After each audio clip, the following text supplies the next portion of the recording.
I come down here to educate because it's like, I get it. There's not a lot of me, you know? The first thing I did when I stepped into town was sign autographs with my Utah Jazz jersey. Like, there's a lot of people.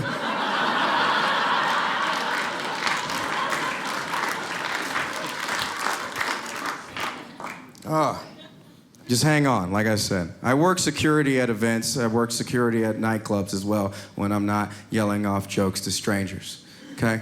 A lot of times people will come in and get too rowdy, and that's when you gotta be on guard. Like, seriously, and I take that job seriously because my job is to protect everybody. I wanna make sure that everyone gets home safe. This one guy, and I hate this story so much, but he pushed a woman down and slapped her. And I immediately jump in and interview. I'm like, all right, man, that's it. You gotta get out of here. Don't ever come back to you. Don't you ever put hands on anybody, you know? And he got upset. I don't know why, but then he just yelled a racial slur at me and threw a punch. And naturally, because he had a few and I'm in great shape, I dodged that like I was Floyd Mayweather. I was like, what?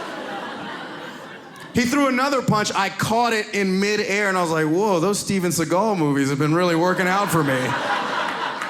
Then I grabbed his arm and twisted it to the ground, and my natural instinct was to put him in a headlock, but he looked like the type of guy that would sue. You know, his name was like Connor or Colton, I don't know, whatever. You know the face. You know, boat shoes in the winter, whatever, I don't know. But it was just like, he looked like, I was just like, I didn't want to like put him in a headlock because I really didn't want him to sue. So I just did the next best thing. I tickled him. Guys, I tickled a grown man that called me a racial slur. I didn't know what to do at this point. Just like, I'm just sitting there like, who lives matter? My lives matter. You gonna check your privilege, little buddy? He's probably not racist anymore. And probably can't even look at a Tickle Me Elmo without getting slightly uncomfortable. You guys hung in there for that. Round of applause for yourselves, all right.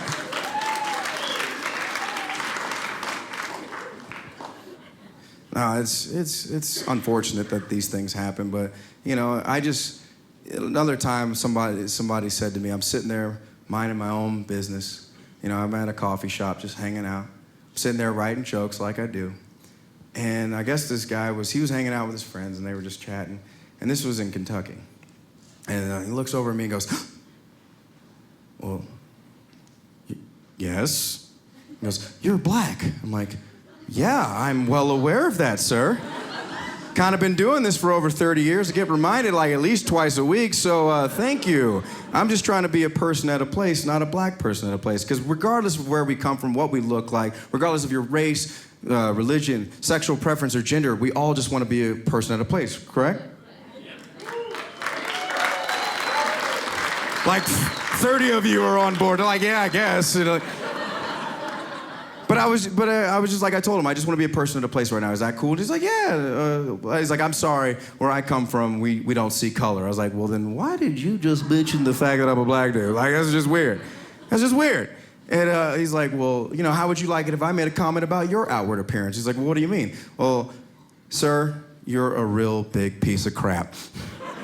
He's like, excuse me? Oh, I'm sorry, I grew up in California. I don't see too many big pieces of crap. I only see like small piles of them, but you, sir, are a real piece of one. So like, and he goes, hey, that's not nice. And I'm like, what did we learn? And then I just tickled him. It was weird. Subscribe to Dry Bar Comedy for even more of the world's largest collection of clean comedy.